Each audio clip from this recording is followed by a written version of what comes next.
nice out though. I don't know what the problem is. It's a very nice day today. I mean, there's some snow. There's some fog. It's kind of cool outside. What's the temperature? It's like 38, 35 degrees, something like that. This is Mike Cayley 7, and I'm riding my Harley-Davidson 2014 Electroglide Ultra Classic, not limited. No liquid cooling on this bike.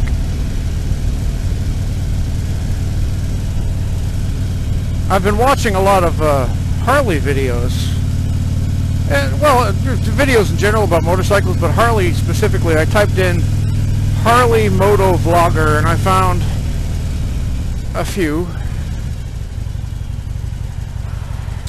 with some nice topics. One guy's name is HarleyMan.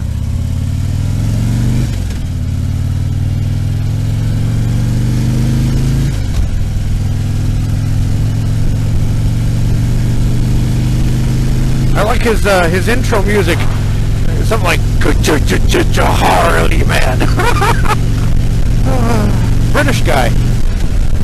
Sounds, to me anyway, very, very similar to Matt Smith, the 11th Doctor. A Mahovian. A Mahovian who rides a Harley. Who would have thought? So, where was I? Oh yeah.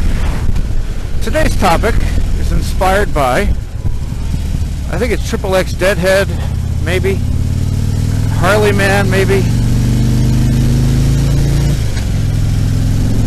Here you go. The topic is why I ride a Harley-Davidson in general. And then more specifically why I ride the Ultra Classic. For anybody who's new to my channel, hopefully some new Harley moto vloggers, but anybody, I don't care what you ride, but if you're interested in the Harley thing, I mean, if you're interested in the Harley thing, I don't need to explain anything to you, but anyway, here we go.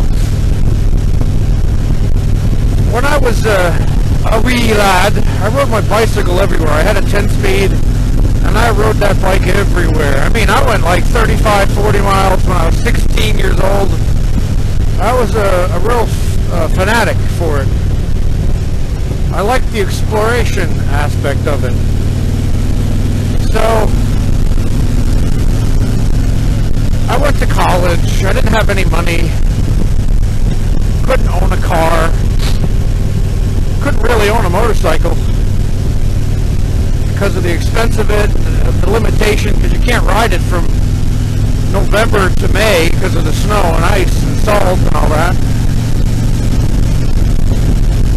So I couldn't afford a bike of any kind except for a 10-speed, which I rode mercilessly.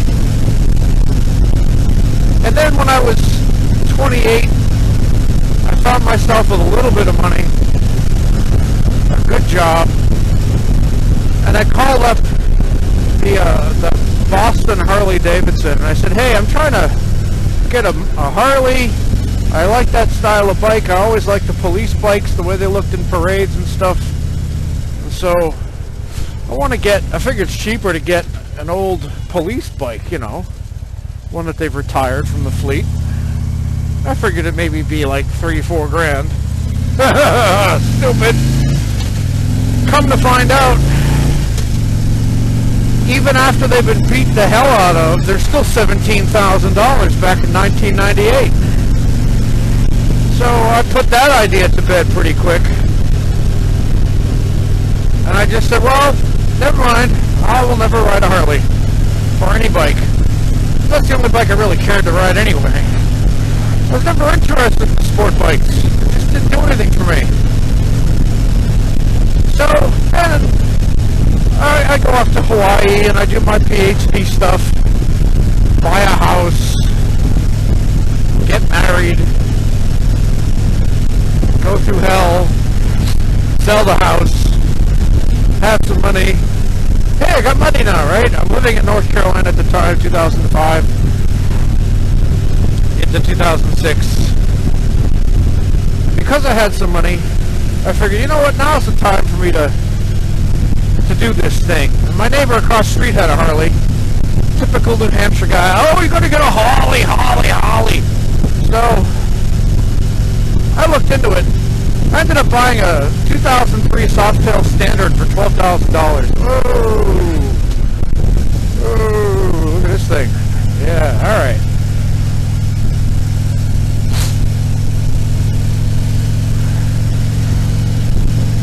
I actually couldn't ride it home because I didn't know how to ride a motorcycle.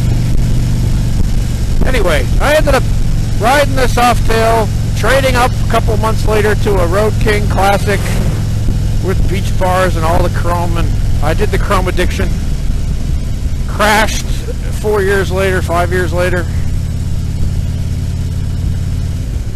And now I find myself, after many years, on an Ultra.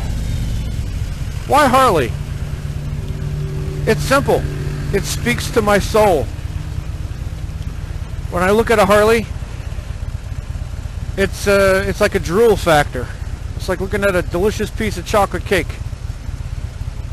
It revs my spirit up.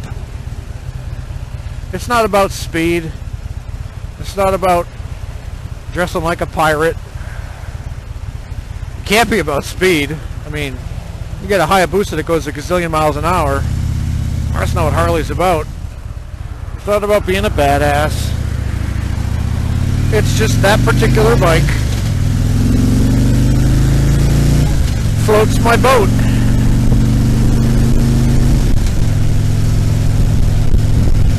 I liked Indian at the time, but Indian wasn't making bikes back then. And I liked that old-fashioned look. That 1940s knucklehead, 30s, 40s knucklehead look. And then in the 60s, I liked the panhead look.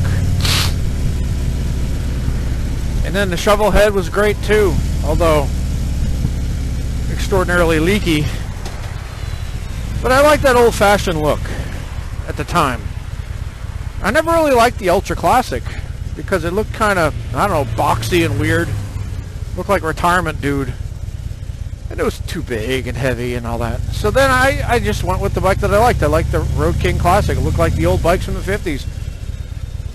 Although it had modern technology in it. Like electronic fuel injection, you know what I mean?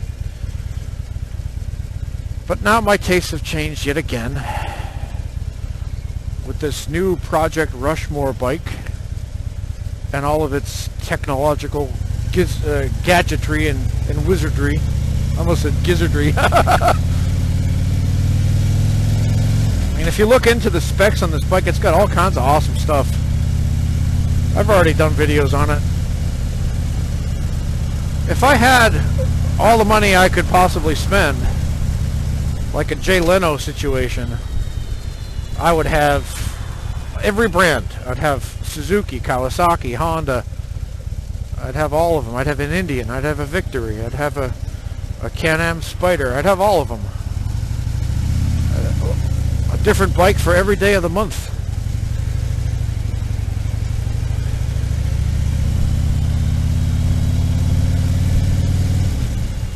But I don't. So I have this. Now, the only other bike I was thinking about getting in addition to this bike is a Sportster. I like the 48. I like the big tires on that thing. But that's for another day. And another motovlog. I don't disparage anybody's choice in motorcycle. I think it's stupid to do that. Ride what you like. And don't apologize for it. This is Mike Haley 7.